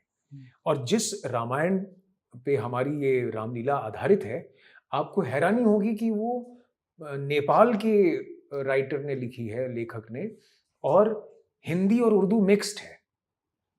और वही रामायण पूरे भारत में सबसे ज्यादा खेली जाती है और वही चलती है। जिस मंच जो रामलीला हम लोग इसमें जिसके ग्लिम्स दिखाने वाले हैं, वो जिस किताब पर है आधारित, वो किताब नेपाल के राधेश्याम कथावाचक साहब ने लिखी है। और आपको हैरानी होगी जानकर कि पूरे भारत में इसी किताब को आधार मान करके ये रामलीलाएं जितनी भी होती हैं हमारे यहाँ, हिंदी उर्दू दोनों इसमें मिक्स हैं लैंग्वेज। अच्छा, ओके। कि हमारी फिल्म में अगर जो आपने ट्रेलर में डायलॉग भी देखा होगा, संवाद है जो पहला, कि अच्छाई का बुराई पर अब डंका बजने वाला है, वो नौका डूब नहीं सकती जिसका राघव रखवाला है। ये उसी रामायण की लाइन है और यही पूरे है जो उत्तर भारत में या पूरे भारत में खेली जाती है। तो मेरा मकसद था कि ये जो एक हमारी जो पूरी संस्कृति है, जो पूरा कल्चर है, इसको कैसे मैं सामने लाऊं। सर, बताया जाता है कि राम जी जब वन से गए थे तो अकेले गए थे, अपनी पत्नी और भाई के साथ गए थे, और जब वापस लौटे तो पूरी भालू सेना, वानर सेना और पुष्पक विमान, एक उनका अलग ही कैरेक्टर आता है। और उनका एक पारिवारिक वो साइड भी है, एक इमोशनल, कितना वो अपने जो है पिता से प्यार करते थे, अपनी माता से प्यार करते थे, पत्नी से भी प्यार करते थे, सभी से प्यार करते थे। राम यानी सबके थे। राम राज्य बताया जाता है। राम राज्य का मतलब होता है भाई सब कुछ अच्छा चल रहा हो, धर्म से, अर्थ से, सब कुछ अच्छा चल रहा हो। सबसे बात आती है पारिवारिक की, जैसे आजकल के जो सीरियल्स हैं, बताया जाता है कि उसमें भाभी के साथ रिलेशनशिप हैं, जो हमारे यहाँ जो कल्चर में बताया जाता है कि भाभी जो है माँ समान है। जैसे लक्ष्मण वाल्मीकि रामायण में एग्जाम्पल बताया जाता है कि लक्ष्मण जी ने कभी भी जो है ऊपर नहीं देखा, जो हमेशा जो है वो बताते हैं कि मैंने सिर्फ भाभी जी का चरण देखे हैं। तो ऐसे टाइम पे पारिवारिक के ऊपर प्रश्न आऊंगा कि ये परिवार के लिए क्या परिवार बैठ के देख सकती है फिल्म, और क्यों देखना चाहिए, परिवार को मिलके क्यों देखना चाहिए ये फिल्म? मैं आंचल जी से शुरू करता हूँ, फिर उनसे। ये कोई भी देख सकता है, चाहे वो बच्चा हो, युवा का हो या बड़े बुजुर्ग हो। आप सब परिवार इस फिल्म को देख सकते हैं और आपको मजा आएगा। क्यों देखना चाहिए? क्योंकि इसमें बहुत कुछ है। जैसे सर ने बताया कि ये सिर्फ हम रामलीला नहीं दिखा रहे हैं जो कि आप मंच पे देखेंगे, उस पे आधारित है। रामलीला में जो परफॉर्म करने वाले एक्टर्स होते हैं, on screen end of screen, जो मतलब उनकी निजी जिंदगी में क्या क्या चलता है उसके बारे में बताया गया है। और जैसे एक फिल्म में होता है ना फुल मसाला एंटरटेनर, वो कहीं कहीं पे आपको वैसी चीजें भी दिखेंगी। हमने ओवर द टॉप कुछ भी नहीं किया है, झूठ कुछ भी नहीं दिखाया है, जो भी दिखाया है सच दिखाया है, विच इज वाई हमने रियल लोकेशंस में शूट किया है। तो या मतलब बिल्कुल रियल लोकेशंस, बिल्कुल सेटअप वाज एज रियल। कई बार हम शूट करते थे और सच में लोग आ जाते थे ये देखने की, अरे रामलीला चलने वाली है, तो उनको लगता था कि हम सच में दिखा रहे हैं, which was a very big complement for us. तो जो चीज आप मंच पे देखते आ रहे हैं बचपन से, अब आप वो बड़े पर्दे पे देख सकते हैं with nice sound system and everything. तो why not, that is my thing. मुझे रामानंद सागर की रामायण याद आ रही है। जैसे उन्होंने लोकेशन एकदम बताया कि एकदम रियल टाइप, उन्होंने पूरा रियल टाइप बनाया, लंका रियल लगी उसमें, सब कुछ। जैसे जनक का जो मिथिला वो रियल लगा, अयोध्या रियल लगा, सब कुछ वहाँ रियल लगा। तो आप भी वैसे ही, तो I don't know I am exaggerating और नॉट भाई, अगर उस लेवल का अगर आप जा रहे हैं तो फिर भाई ये तो माने ये तो अमर हो जाएगी फिर आपकी ये फिल्म। ये तो बहुत बड़ी बात है। ये आपके समय जबान पे माँ सरस्वती विराजमान हो तो ये बनाएंगे। Sir same question to you sir. जी, मुझे तो बेकी इसका बहुत ही बढ़िया जवाब जो मेरे जहन में आ रहा है, एक जो सही जवाब कि किसी परिवार को क्यों देखनी चाहिए, क्योंकि ये परिवार की ही कहानी है। ओके। एक लड़का है जो निकलता है और कैसे उसकी जिंदगी में परिवार से बिछड़ के मंच पे जो होते हैं उसकी चीजें, और परिवार जो मंच पे रामलीला करता है, कैसे वो परिवार उस मंच से दूर हो जाता है किसी वजह से, और कैसे वो लड़का अपने पूरे परिवार को वापस मंच पे लेके आता है। तो उस दौरान वो क्या क्या देखता है, उसकी लाइफ में क्या होता है, उसकी लाइफ में एक लड़की आती है, वो कैसे उसके परिवार का हिस्सा बनती है, वो कैसे उसको परिवार को वापस लाने में मदद करती है, क्या उसके एफर्ट्स होते हैं, जिन चीज़ों को कभी कभी हमारी लाइफ में एक बहुत अजीब चीज़ होती है कि जब तक हम अकेले होते हैं ना जिंदगी में, कोई खास करके लड़के, उनको परिवार की उतनी अहमियत नहीं समझ में आती जब उनकी लाइफ में कोई एक लड़की आती है और उसके द्वारा उनको पता चलता है कि यार कि रिलेशनशिप का एक्चुअली मतलब क्या है। चाहे वो माँ बेटे का हो, चाहे बाप बाप बेटे का हो, चाहे भाई भाई का हो, वो जो हमारी ज़िंदगी की महिलाएं होती हैं, जो लड़कियां हैं, वो हमको एक्चुअली एहसास दिलाती हैं कि रिश्तों की वैल्यू क्या है। तो वो जो एक बहुत बड़ा पिलर होती हैं हमारी ज़िंदगी का, तो वो किस तरीके से हमारे परिवार को जोड़ के रखने का काम करती हैं, वो इस फिल्म की बहुत बड़ी खूबसूरती है। ये मुझे लगता है कि ये आज के ज़माने में जिस तरीके से, मैं ये नहीं कहूँगा कि वो जो दिखा रहे हैं उसके पीछे लोग क्या सोच है उनकी क्या है, लेकिन जिस तरीके से लोग भूल गए हैं परिवार की वैल्यू को, कि कैसे वो मैंने इसमें लाने की कोशिश की है। तो इसलिए परिवार की ही फिल्म है, परिवार सपरिवार देखे और अपने परिवार को उसमें ढूंढने की कोशिश करें। सर एक और क्वेश्चन आता है, जी। क्या सारे उम्र के लोग देख सकते हैं, यानी बच्चे से लेके मिडिल एज से लेके वृद्ध लोग सारे देख सकते हैं ये फिल्म? जी हाँ, मेरे हिसाब से सब देख सकते हैं, लेकिन सेंसर ने यूए दिया है। सेंसर के हिसाब से, but what is the reason? मतलब उसमें कुछ एक चीजें हैं जैसे जो मैं वो स्पॉइलर नहीं देना चाहूंगा, हाँ ठीक है। लेकिन वो ऐसी नहीं है कि सेंसर ने जो यूए दिया उसमें आप अपने पेरेंट्स के साथ जाके बैठ के देख सकते हैं। अगर आप सपरिवार जा रहे हैं तो यू आर अलाउड। ओके। 14 साल के ऊपर के जितने भी बच्चे हैं वो सभी देख सकते हैं अपने परिवार के साथ जा कर के, क्योंकि कुछ एक ऐसी चीज़ें होती हैं, अब जैसे सीधी सी बात है कि आप कहीं शराब पीते हैं तो अब वो छोटे बच्चों के सामने बैठ के 14, वो गलत बात है। लेकिन कहानी की कुछ एक चीज़ें ऐसी होती जिनको हमको पर्दे पे लाना ज़रूरी होता है ताकि उसकी ऑथेंटिसिटी बनी रहे। ओके। तो ये है। ओके। तो सर ऑथेंटिसिटी की बात की आपने, तो क्या आपको लगता है कि आप कॉन्फिडेंट हो कि आपने जो रामलीला की वो एकदम ऑथेंटिक है? आपको ऐसा क्यों लगता है कि ये ऑथेंटिक है? What is the मैं reason? इसलिए इसको ऑथेंटिक, बहुत ही मज़ेदार सवाल आपने पूछा है।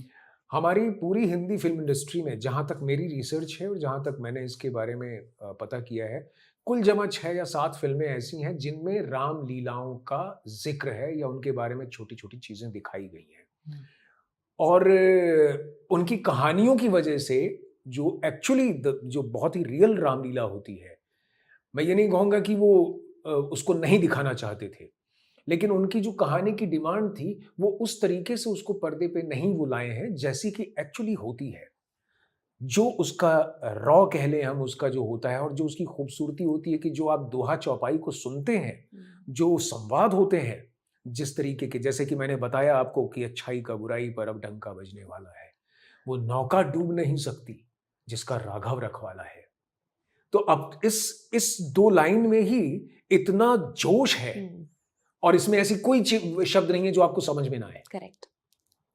तो इस तरीके की छोटी छोटी चीजें हमने संवादों में और मंच पर होने वाली रामलीलाओं पे डाली है, क्योंकि होता क्या है कि जो हमारा प्रोफेशन होता है, हम अक्सर अपनी बातचीत में उसी भाषा का इस्तेमाल करते हैं। तो वो हमारा किरदार, अब कोई अगर क्लर्क है तो वो उसकी लैंग्वेज वो अलग होगी, पैसे गिनने वाली, भाई मेरे हिसाब से तो ये होना चाहिए। कोई पंडित जी हैं तो बोलेंगे भाई कि प्रभु की इच्छा से हिसाब से ये, प्रभु की इच्छा से ये होना चाहिए। तो वो हमने किरदारों में वो सच्चाई लाने की कोशिश की है कि वो मनोरंजक भी हो और वो देखने पे लगे कि हाँ ये तो हमारी डे टू डे लाइफ में हम देख चुके हैं इनको। और उसके लिए कॉस्ट्यूम, सेट और एक्टर्स की भाषा पर, संवाद पर, उनके चलने उठने बैठने, हर चीज को लेकर के बहुत काम किया है। इसीलिए हम उसको बहुत ही नजदीक में मान रहा हूं कि ऐसी फिल्म, और आप ट्रेलर में देख सकते हैं कि हर कोई, जितने भी मुझे अभी तक कमेंट्स मिले और जहां भी आप देख लें सोशल मीडिया में कहीं भी, हर जगह आपको यही मिलेगा, सब कह रहे हैं कि ये पिक्चर बहुत ही अलग, आउट ऑफ द बॉक्स और रियल और करेक्ट और मनोरंजक लग रही है। तो ये मेरी जीत है और I am completely and 100% confident about it. Sir जैसे आपने बताया कि ट्रेलर इतना अच्छा गया है, मैंने इतना प्रोत्साहन मिला है आपको और लोग एक्साइटेड हैं, पहले से ही बुकिंग करने के लिए एक्साइटेड हैं। तो मैं जानना चाहता हूं कि आपका उद्देश्य कि इस फिल्म के लिए क्या अर्थ आपका उद्देश्य है कि कुछ मैसेज पर पहुंचाना चाहते हैं? अगर मैसेज पहुंचाना चाहते हैं तो क्या मैसेज आप पहुंचाना चाहते हैं लोगों तक? इसका एक जो मैं शुरू में भी मैंने आपको बताया सर कि हमारी फ़िल्म जो है, वो रामलीला बेस्ड है, जिसके बीच में अक्सर लोग धन की वजह से कमाने के चक्कर में या दूसरे कारणों से बीच में आइटम सॉन्ग्स कराते हैं। जो इस फिल्म का मेन मुद्दा है, जो कॉन्फ्लिक्ट है, कि हर किसी एक काम की गरिमा होती है। अभी हम लोग यहाँ बैठे हुए हैं, बातचीत कर रहे हैं, हमारा एक पर्पस है इसको लेकर के। अभी कोई यहीं आकर के दारू की बोतल खोल के बैठ जाए, क्या कि चलो पार्टी करते हैं, तो वो क्या हमारे आपके दिल पे क्या गुजरेगी? तो ये उसी चीज को है कि हर काम की, हर चीज की एक गरिमा होती है, उसको फॉलो करना बहुत जरूरी होता है। चाहे वो आप लिख रहे हो, चाहे आप सिनेमा बना रहे हो, चाहे मंच पर हो, और चाहे आप एक बैंक में क्लर्क की नौकरी कर रहे हो। ये मेरा उद्देश्य है कि वो जो रामलीला हो रही है, उसकी गरिमा को ना तोड़ा जाए, उसकी मर्यादा का पालन किया जाए, और जो उसकी खूबसूरती है उसको बने रहने दें। वो ताकि हमेशा हमेशा, क्योंकि उसमें वैल्यूज की बात हो रही है, उसमें अच्छी चीजों की बात हो रही है, उसको लें, उसको आप करप्ट ना करें। करेक्ट। सर, आपने जो बता रहे थे आप एक्टर्स के बारे में, जितने जो एक्टर्स कर रहे हैं, जो राम का किरदार कर रहे हैं, फिर आंचल जी भी हैं, सीता हैं, सब लोग हैं, तो क्या आपने कुछ पहले से सोच के रखा था, नहीं मेरे को राम का रोल इसी को देना है, लक्ष्मण का रोल इसी को देना है, फिर रावण का रोल इसी को देना है, इसको कुछ ऐसे आपके माइंड में था कुछ, कि ऐसे ही बस ऐसे ही अच्छा लगा तो मैंने कर दिया? एक्चुअली ये भी मजेदार सवाल है कि ऑनेस्टली इसके बारे में बोलूँगा कि लेखक जब लिख रहा होता है तो एक छवि होती है उसके मन में लिखते समय। मोस्टली मेरे जहन में जो लिखते समय होती है, जो किरदारों की जो मैं गढ़ रहा होता हूँ, मोस्टली मैं उनमें अपने आप को देख रहा होता हूँ। अभिनेता हूँ ना, I love the honesty. मैं उसमें देख रहा होता हूँ कि यार इसको मैं करूँगा तो ऐसे करूँगा, मैं ही हीरो होता हूँ, मैं ही विलेन होता हूँ, मैं ही माँ होता हूँ, मैं ही बाप होता हूँ, मैं ही चाचा, मैं ही भाई। बस उसमें फर्क इतना मैं कर रहा होता हूँ कि सब में कॉमन ये ना लगे कि सब तो एक ही लोग कर रहे हैं। तो उनको मैं अपनी जो मेरी एक्टिंग की स्किल्स हैं, जो मैं एक किरदार को पकड़ने के लिए करता हूँ, वही मैं राइटिंग में इस्तेमाल करता हूँ, ताकि हर किरदार की लैंग्वेज, हर किरदार का उठना बैठना, पहनावा, वो सारी चीजें एक दूसरे से अलग भिन्न लगे, और वो अपने आप में अलग एक उनकी अपनी एक आइडेंटिटी स्टैंड आउट हो। तो मेरे मन में हमेशा मेरी ही छवि होती है। आज लास्ट क्वेश्चन दोनों से, आंचल जी आपसे शुरू करूंगा। आपकी फिल्म पब्लिक क्यों देखे, ऑडियंस को क्यों देखे, आप क्या मैसेज देना चाहती हैं ऑडियंस को? वाओ, क्यों देखे? क्योंकि बहुत प्यार से बनाई है, बहुत मेहनत के साथ बनाई है। ये एक ऐसा सिनेमा नहीं है जहाँ पे आपको कॉन्फ्लिक्ट ऑफ इंटरेस्ट होगा, जहाँ पे आपको लगेगा अरे ये तो फैक्ट्स नहीं है, ये क्यों दिखा दिए, ये कैसे दिखा दिए। हर एक चीज में एक यस फिक्शनल है, लेकिन हम किसी की भी सेंटिमेंट्स को हर्ट नहीं करेंगे, बल्कि हम आपको एक ऐसे रूटेड कल्चर के बारे में बताना चाहते हैं बहुत ही सुंदर तरीके से, जिसके बारे में जानकर आपको खुशी होगी कि अगले साल से क्या पता, हु नोज, मुंबई जैसे शहर में भी रामलीला होने लग जाए। होती है। हाँ, मैंने मुंबई में देखी, घाटकोपर में होती है, ओह लवली, सात बंगले में होती है। मेरे जहाँ जिस एरिया से मैं आती हूँ, जो मेरे फ्रेंड्स हैं, उनको तो ये वर्ड ही नहीं पता रामलीला। आई वांट कि ये एक ऐसी चीज है जो हर पैन इंडिया, हर जगह फैले, क्योंकि एक बहुत सुंदर कल्चर है। एंड आप चाहे बच्चे हो, आप चाहे युवा हो, चाहे आप बड़े बुजुर्ग हो, आप ये फिल्म देख सकते हो और आपको अच्छा लगेगा। आप कहीं ना कहीं किसी ना किसी कैरेक्टर से कनेक्ट जरूर कर पाएंगे, ये मेरा दावा है। इसलिए आइए देखिए, हमारी फिल्म 27 तारीख को रिलीज हो रही है, 27 अक्टूबर। Sir, same question to you, public को आप क्या मैसेज देना चाहते हैं? वो क्यों आपकी फिल्म देखे, क्यों जाके थिएटर में जाके देखे? हम पर्सनली, मैं चाहता हूँ, मैं एक्चुअली लोगों को प्राउड फील कराना चाहता हूँ, खुद नहीं। मैं चाहता हूँ कि आप आकर के अपने ऊपर प्राउड फील कीजिए इस फिल्म को देख करके, कि एक्चुअली आपके पास क्या है। और ये जैसा कि आंचल ने दावा किया कि उस दावे को मैं और मजबूत करना चाहता हूं कि ऐसी फिल्म इसके पहले नहीं बनी है। बाद में हो सकता है और भी कोई इस सब्जेक्ट पे करे, लेकिन ये फिल्म रामलीला के कलाकारों को लेकर के और असल में ऐसी फिल्म जिसमें मनोरंजन के सारे तत्व मिले हों। आप सोचिए आयुष भाई कि वो रामलीला जो रात रात भर चलती है और लोग देखते हैं कई जगहों पर, हालांकि जिस विषय पे मैंने बनाई है वो कुछ जगहों पे होती हैं, उनको मैं ये नहीं कहूँगा कि सभी लोग ऐसा करते हैं, लेकिन कुछ जगहों पे रात रात भर चलती, जब उसमें इतना मनोरंजन है तो सोचिए मैं उसको 2 घंटे में कितना समेट पाया हूँगा। तो मैं उस धरोहर पे और उस कल्चर पे आपको प्राउड फील कराना चाहता हूँ जी, कि आइए और गर्व महसूस कीजिए और ये देखिए कि ऐसी फिल्म पहले क्यों नहीं क्यों बनी नहीं बनी। इस सब्जेक्ट पे। सर लास्ट क्वेश्चन हाँ जी, मैं पूछना चाहूंगा just for curiosity, please please. मंडली नाम ही क्यों चूज किया सर? हाँ, ये मुझे बहुत दिनों तक इसका टाइटल नहीं मिल रहा था। मैं जब शुरू बट में कब आपको दिमाग में आया कि मंडली रखने का? क्योंकि रामलीला भी रख सकते थे आप, तो मंडली क्यों रखा बिल्कुल। आपने? चक्कर क्या है कि इस फिल्म का कॉन्फ्लिक्ट जो है एक परिवार है, जैसा कि ट्रेलर में है कि वो परिवार किसी एक प्रॉब्लम में फंसता है और वो मंडली चलाने वाली पूरी मंडली बंद हो जाती है। तो ये मंडली के बंद होने और उसके फिर से रिवाइव होने, पुनर्जन्म होने की कहानी है। ये सिर्फ एक किसी मेन प्रोटैगनिस्ट की नहीं है। उस मंडली में बहन है, बेटी है, माँ है, बाप है, भाई है, एक नई एंट्री भी है उसमें, उस परिवार में। तो मेरा ये कहना है कि हमारा एक परिवार भी जो कुनबा होता है ना, उसको हम मंडली भी कह सकते हैं कि तो मंडली परिवार को भी रिप्रेजेंट करता है। और जिस थिएटर ग्रुप में मैं काम करता हूँ उसका नाम मॉटली है और मॉटली का हिंदी में अर्थ भी मंडली होता है। बहुत जगहों पे आप उसको रेफर कर सकते हैं। तो ये मेरा ट्रिब्यूट है मेरे अपने थिएटर, अपने गुरु को भी, जिनके साथ मैं मिस्टर नसीरुद्दीन शाह साहब के साथ काम करता हूँ। और ये मेरे ट्रिब्यूट है रामचरितमानस को, मेरे अपनी बचपन की यादों को। तो मैं पूरे उन सभी परिवारों को मंडली मानता हूँ जो अपने परिवार को जोड़ के साथ में रखना चाहते हैं अपने हर काम में, इसलिए मंडली नाम है इसका। बहुत बहुत धन्यवाद सर।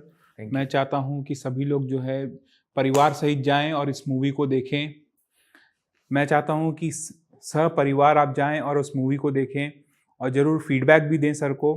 और सर की नेक्स्ट फिल्म भी आएगी तो हम उसके लिए इंतज़ार करेंगे सर। फिलहाल तो हम लोग पिक्चर के लिए इंतजार करें 27 के लिए। मैं तो 27 अक्टूबर है। हाँ 27 में मैं जाऊंगा ज़रूर, मैं सह परिवार जाऊंगा और आप सब भी जाएं। बहुत बहुत धन्यवाद। नमस्ते। थैंक बहुत यू। बहुत धन्यवाद, शुक्रिया। सभी को प्रणाम।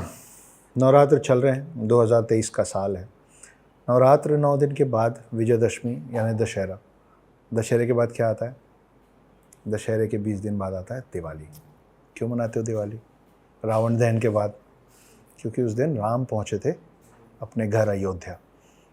लेकिन एक बहुत इंटरेस्टिंग सी आपको बात बताता हूँ। भारत के पहाड़ों में एक छोटा सा गांव है जहाँ दिवाली के दिन नहीं मनाई जाती। वहाँ दिवाली मनती है दिवाली के 11 दिन बाद।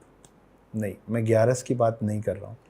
उनकी 11 दिन के बाद और 11 दिन बाद उनका 11 होता है। ऐसा इसलिए होता है क्योंकि राम अयोध्या पहुँचे, उसकी खबर उस गांव को राम के अयोध्या पहुँचने के 11 दिन बाद लगी।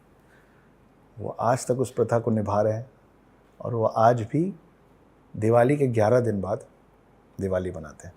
पर ये सारी बात अयोध्या से होके उस पहाड़ के गांव तक, सारे बाकी के गांव तक, देवभूमि पूरे भारत तक, उस समय जब सब चीज़ें लिखी नहीं जाती थी, पहुंची कैसे?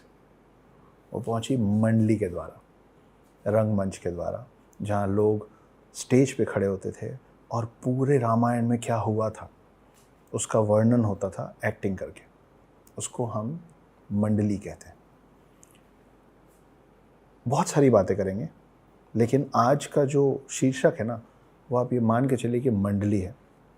और मेरे साथ एक बेहद खूबसूरत महिला बैठी हैं जिनका नाम है आंचल। मगर आज हम उनको आंचल नहीं बुलाएंगे, आज हम उनको बुलाएंगे बंटी। क्या बुलाएंगे? बंटी। तो ये है आंचल। मेरा नाम है Akshat Gupta, as you guys know, I hope you know. Hi everybody, my name is Akshat Gupta. I am a full time house husband, part time author, screen writer, poet and lyricist. और आज I am in a conversation with Anchal उर्फ aka Bunty, and we are gonna discuss things related to Ramayana, a few untold stories, and what is Bunty doing in a film called Mandali. गोली मार दूंगा।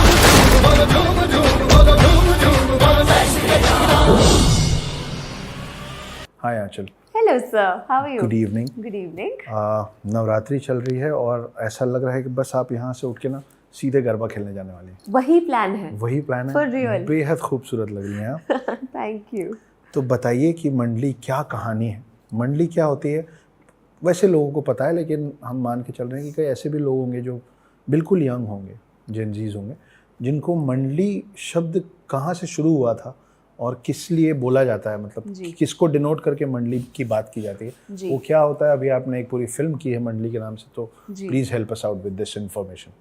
तो sir, सबसे पहले वो जो आपने कहा कि कुछ लोग होंगे जिनको मंडली के बारे में नहीं पता होगा. जी। Fortunately unfortunately I was one of them. Okay.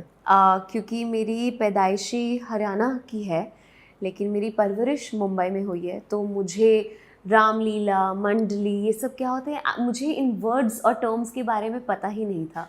तो जिस समय मेरे पास ये फिल्म आई और मैंने टाइटल पढ़ा मंडली, मैंने कहा मंडली क्या होता है, what is it suppose to mean. It was such an alien word for मी.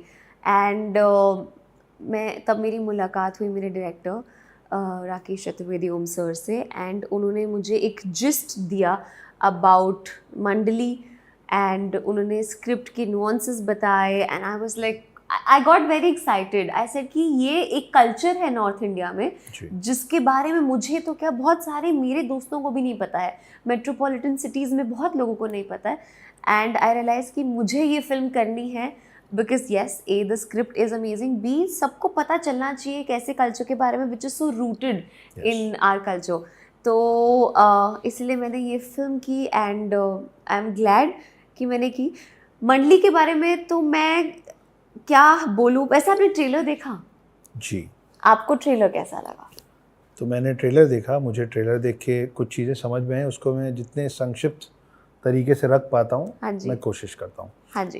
कि तो मंडली बेसिकली नाटक मंडली होती है, और जब वो नाटक मंडली रामलीला करने लग जाती है तो वो रामायण मंडली, रामलीला मंडली कहलाने लग जाती है. जी. तो ये कहानी है एक ऐसी रामलीला मंडली की, जो एक कस्बे में, एक गांव में हर साल रामलीला करते हैं. और फिर कुछ गलत होता है, वो टीज़र में क्लियर नहीं कि क्या गलत होता है, which is why I would want to go and watch the film. Correct. कि ये क्यों, ये जो पूरा इक्वेशन चल रहा था, ये इस मंडली का बिगड़ा क्यों. करेक्ट. तो जब वो बिगड़ता है तो उसके बाद एक फ्लैग बेयरर बनता है जो कि इस फिल्म का हीरो है, और वो डिसाइड करता है कि ये जो सब स्कैटर हो गया है, मैं उसको वापस कलेक्ट करूँगा, मैं उसको उन लोगों को फिर से जोड़ूंगा, और मैं अपनी जो इतनी पुरानी धरोहर है, जो रूट्स हैं इस चीज़ का, कि कई हज़ार वर्षों से नाटक मंडली के तौर पे हर नेक्स्ट टू नेक्स्ट जनरेशन को समझाया जा रहा है कि ये हुआ था रामायण में. करेक्ट. ये होता है सीताहरण, ये होता है रावण वध, ये होता है हनुमान का पहली बार राम से मिलना, ये होता है राम सेतु बनाना. करेक्ट. इस तरीके से वहाँ गए थे और सीता को वापस लाए थे. वो कैसे उस पूरी चीज़ को वापस जोड़ने की कोशिश में, उसके रास्ते में क्या परेशानियाँ आती हैं, और दूसरा कि उसका इनर ट्रांसफॉर्मेशन क्या है in with in the journey of being scattered and then getting the whole team Correct. Collected again. Correct. If I you are absolutely right. Perfectly. तो एक चीज़, अब क्योंकि आपने, एंड ये बड़ी बेबाकी से इन्होंने बहुत ऑनेस्टली जवाब दिया है कि I was one of them जिसको मालूम था कि मंडली क्या होती है. तो इस बात पे, सबसे पहले तो इस बात पे आप लोग इनकी तारीफ़ कर सकते हैं कमेंट्स में कि कम से कम एक्ट्रेस होने के बाद ये सच बोल रही है, जी. जो कि कम होता है, बहुत कम जो कि होता कम है. होता है. करेक्ट. दूसरी चीज़, अभी रिसेंटली मैं कुछ लोगों के बीच में बैठा था और मुझे बहुत ताज्जुब हुआ जब ये समझ में आया, बहुत अचरज हुआ, बहुत शॉकिंग लगा कि किसी ने किसी से पूछा कि राम कितने भाई थे, और वो थोड़ी देर वेट करके सोच के बोला 5 थे ना. तो फिर किसी और ने बोला कि कुछ और बीच में कॉन्वर्सेशन हुआ, फिर उसी से बोला गया 5 थे. अच्छा, तो राम के पापा का नाम क्या था? तो वो थोड़ी देर और सोचा, बोला राजा जनक था. तो मुझे जब मैं उन लोगों को देखा तो मुझे समझ में आया कि वो इकलौते नहीं होंगे, ऐसे Correct. और लोग भी होंगे। करेक्ट। तो मैं आप लोगों को एक बात बताना चाह रहा हूँ, बहुत सिंपली आप लोग याद रख सकते हैं कि कौन किसका क्या था। ठीक है, राम 5 भाई नहीं थे, 5 भाई जो थे वो महाभारत में पांडव थे। राम 4 भाई थे, राम, लक्ष्मण, भरत और शत्रुघ्न, पहली बात। दूसरे, जनक जो हैं वो राजा जनक थे, सीता के फादर, इसीलिए सीता को जानकी भी बोलते हैं। तो जनक की पुत्री जानकी है, और द्रुपद की बेटी द्रौपदी है, जिसका दूसरा नाम है पांचाली, क्योंकि द्रुपद जो थे वो पांचाल नरेश थे। He was the king of the state called Panchal. तो पांचाल नरेश द्रुपद की पुत्री है द्रौपदी उर्फ पांचाली। जैसे ये हैं आंचल उर्फ बंटी। तो अगली बार से आप याद रखें कि जब 5 हैं तो पांडव हैं महाभारत के, 4 हैं तो राम हैं रामायण से, द्रुपद की बेटी द्रौपदी है, और जनक की पुत्री जानकी है। तो ये बहुत रॉकेट साइंस नहीं है, हमको अपने रूट्स के बारे में पता होना चाहिए। सर एक जी, बात बोलना प्लीज चाहूँगी। प्लीज। मैं 2 सब्जेक्ट्स में हमेशा से बहुत बुरी थी, जी। मैथ्स और history. Unfortunately in both the subjects एक साल मुझे ऐसे टीचर्स मिले थे जिन्होंने जब मुझे मैथ्स एंड हिस्ट्री इंडिविजुअली पढ़ाया था ना, सब समझ आता था। मतलब आई डोंट नो हाउ, कुछ तो मैजिक था उनमें। और मेरी जो हिस्ट्री टीचर थी वो आती थी, बात करती थी हमसे 20-25 मिनट्स, और जाते जाते इतना बोलती थी, बाय द वे आपका नेक्स्ट चैप्टर था, आप लोग पढ़ चुके हो। और हम जब टेक्स्ट बुक खोलते थे वो एक्चुअली हम पढ़ चुके होते थे, जो हमें रियलाइज़ नहीं होता था। आज मुझे कई सालों बाद उनकी याद आई है आपके फॉर्म में। मतलब जिस तरीके से आपने बहुत एफर्टलेसली बताया, अगर ऐसे टीचर हमें मिल जाएं तो मतलब हर किसी को रामायण और महाभारत के बारे में एक एक चीज़ पता हो। The way you said it. आपने टीचर्स की बात की, मुझे 6ठी क्लास में, क्लास 6 में एक टीचर मिले थे, वो हिस्ट्री के टीचर थे। राइट। आपने जो अपनी कमज़ोरी जाहिर की 2 विषयों में, 2 सब्जेक्ट्स में, मैथ्स एंड हिस्ट्री, उसमें से एक पे मैं आपके साथ हूँ, वो है गणित। Okay. मेरा गणित बहुत कमज़ोर है। अब जाके लक्ष्मी जी मुझ पे थोड़ी मेहरबान हुई हैं। लेकिन हिस्ट्री का बहुत शौक था, तो वो हिस्ट्री टीचर थे, और उन्होंने वो एक रोज़ क्लास में आए और उन्होंने पूछा कि give me the shortest difference between invention and discovery. Okay. तो मुझे पता था वो उसका जवाब। मुझे लगा आज इस टीचर को, उनका पहला दिन था, right. And I thought I am gonna impress this man.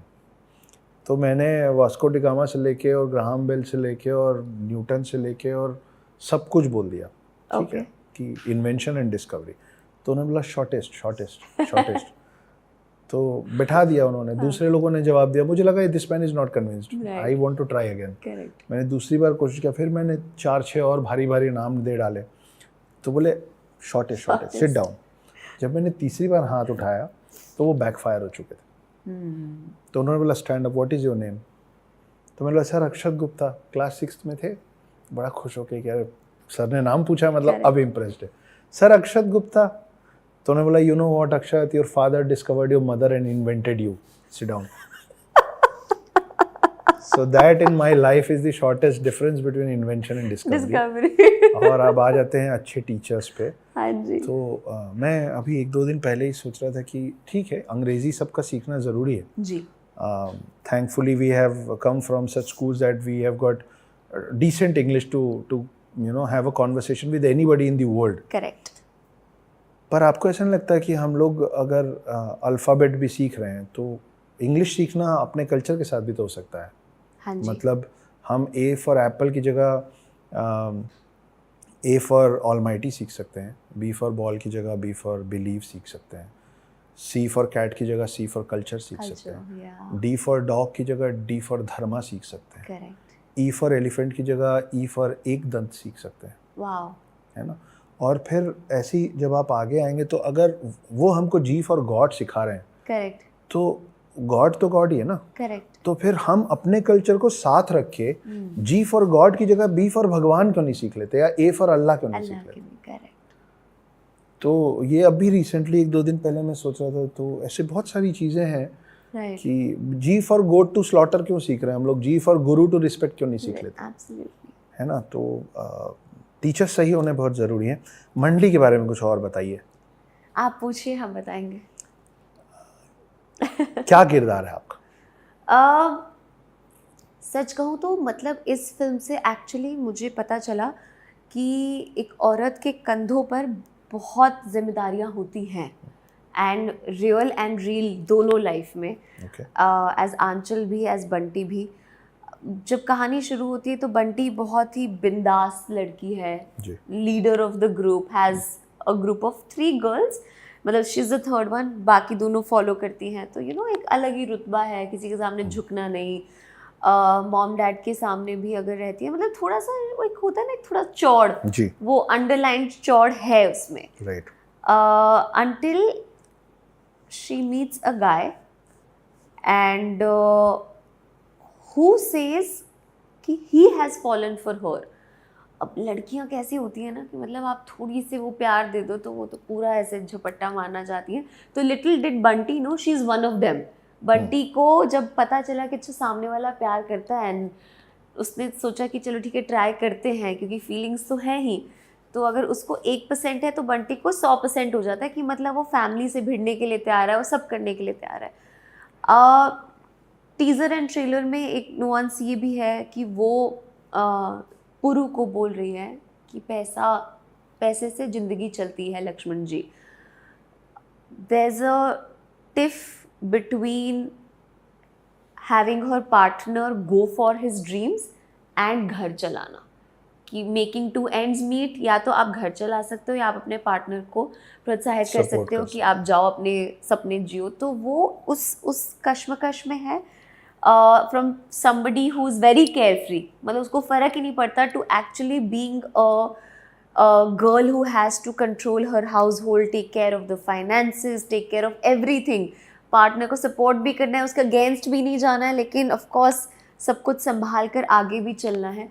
तो उसकी जर्नी है, एंड बहुत अहम किरदार है। जैसे जैसे फिल्म प्रोग्रेस करती है, चीज़ें जब गड़बड़ा जाती हैं, जैसे आपने बोला कि समथिंग गोज़ रॉन्ग, जो कि हमने बताया नहीं है, उसके बाद कैसे कैसे फिल्म आगे बढ़ती है कि उन लोगों को अपनी मंडली बनानी पड़ती है। जब मंडली बनाते हैं क्या क्या दिक्कतें आती हैं, उसमें बंटी का क्या रोल है, उसके बारे में बताया जाएगा। ये फिल्म करते समय आंचल आप सीता से मिली?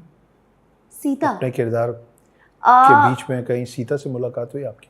मुझे ऐसा लगता है कि बंटी और आंचल के अंदर माँ सीता की बहुत सारी क्वालिटीज़ हैं। जैसे जितना मैंने उनके बारे में सुना है, please correct me if I am wrong, I am somebody जो when I have a partner and I will be so extremely loyal that वो कितनी भी दूर हो, कितनी भी साल दूर हो, मुझे पता है कि वो मेरा है, मैं उसकी हूँ। वो मुझ में एटलीस्ट वो क्वालिटी है कि वो कॉन्फिडेंस मैं खुद में रख सकूँ और अपने पार्टनर में भी रख सकूँ। एंड बंटी के अंदर अगर बोलेंगे तो बंटी अपने पार्टनर के लिए किसी से भी लड़ सकती है, कहीं पे भी जा सकती है, कुछ भी कर सकती है। She can fight the world for her husband. तो आंचल के लिए माँ सीता में वो क्वालिटी और बंटी में वो है। ये जो राम और सीता की हम बात कर रहे हैं, उसी में मुझको याद है कि आर से रैट बोलना बंद कर सकते हैं और एस से स्नेक बोलना बंद कर सकते हैं। आर और एस से राम और सीता हो सकते हैं, हो सकता है ना? ऑल्सो क्योंकि हम सीता की बात कर रहे हैं, मुझे द्रौपदी और सीता की एक और बात याद आ गई। हाँ जी। कि सीता जो थी वो धरती से निकली थी और उन्होंने अग्नि परीक्षा दी थी, जबकि द्रौपदी जो थी वो खुद अग्नि से निकली थी। तो ये फ़र्क है, अग्नि परीक्षा और अग्नि से निकलना दो अलग अलग बातें। मुझे ऐसा स्ट्रांगली लगता है कि छोटे शहर, छोटे कस्बों में जो लोग पलते बढ़ते हैं, उनमें से ज़्यादातर लोगों को मंडली के बारे में, नाटक मंडली वगैरह के बारे में या तो पता होता है या तो वो देख चुके होते हैं, है ना? तो छोटे शहर वालों के बीच में ये फिल्म देखी जाएगी ऐसा तो मेरे को मालूम है, मैं मान के चल रहा हूँ जी। लेकिन ये मंडली वाला जो पूरा कॉन्सेप्ट है ना, ये हम जैसे बड़े शहर में रहने वाले लोगों को देखना बहुत ज़रूरी है। क्यों? इसलिए देखना ज़रूरी है क्योंकि आप कभी उड़ते हुए पेड़ को देखे हैं? फ्लाइंग ट्री नहीं देखेंगे भी नहीं। वो इसलिए क्योंकि फिल्म बनाने वाले हम जैसे लोगों को भी ये पता होता है कि पेड़ नहीं उड़ सकता, क्योंकि पेड़ तभी तक ज़िंदा रहता है जब तक वो अपनी जड़ों से जुड़ा होता है। You need to be connected with your roots to be alive. ये जो रूट्स है ना, इसको हम हमारे जीवन में कल्चर बोलते हैं, और पेड़ होता है समाज। तो हमारा जो समाज है वो तभी तक जीवित है जब तक वो अपने कल्चर से, अपने रूट से जुड़ा हुआ है। और ये जो मंडली है, ये जो नाटक मंडली है, ये हमारी सभ्यता का सबसे पहला छोर है, सबसे पहला तरीका है एक जनरेशन से दूसरे जनरेशन और एक कस्बे से दूसरे कस्बे तक कहानियाँ पहुँचाने का। तो इन लोगों ने मेहनत करके एक बहुत प्यारी सी फिल्म बनाई है। छोटे बजट की फिल्म है, लेकिन ज़रूरी नहीं है कि छोटे बजट की इसलिए अच्छी नहीं होगी। और जब छोटे बजट की फिल्म होती है ना, तो उसमें मेहनत ज़्यादा होती है, मन ज़्यादा होता है। तो छोटे शहर के लोग छोटी वाली फिल्म ज़रूर देखें, लेकिन बड़े और शहर वालों से गुजारिश है कि जिस हद तक हो सके इस फिल्म को सपोर्ट करें। एंड में आप और क्या जोड़ना चाहेंगे आंचल अपनी तरफ से? सर आपने इतने सुंदर तरीके से सब कुछ बोल दिया है, मैं कुछ भी बोलूँगी आपके सामने फीका लगेगा। नहीं, फिर भी बोलना तो पड़ेगा क्योंकि फिल्म आपकी है। यही कि यस, हमने बहुत मेहनत से ये फिल्म बनाई है, बहुत प्यारी फिल्म है। सबसे ख़ास बात यही है कि ये नवरात्रों के टाइम, नवरात्रों के बाद आ रही है 27 को। तो जब आप इस फिल्म को देखेंगे तो आप इस फिल्म से कनेक्ट कर पाएंगे, चाहे वो बच्चा हो या बूढ़ा हो, कोई भी हो, कोई भी एज का हो, you can go and watch it with your family. And छोटे शहरों के लिए बोलूँगी कि आज तक आप रामलीला ऐसे ही मंच पे देखते आ रहे हैं। जो हमारी फिल्म है रामलीला से इंस्पायर्ड है, अब आप उसको बड़े पर्दे पे देख सकते हैं। एंड आइए देखिए और हमें बताइए आपको कैसी लगी। तो फिल्म रिलीज़ हो रही है 27 अक्टूबर इसी महीने।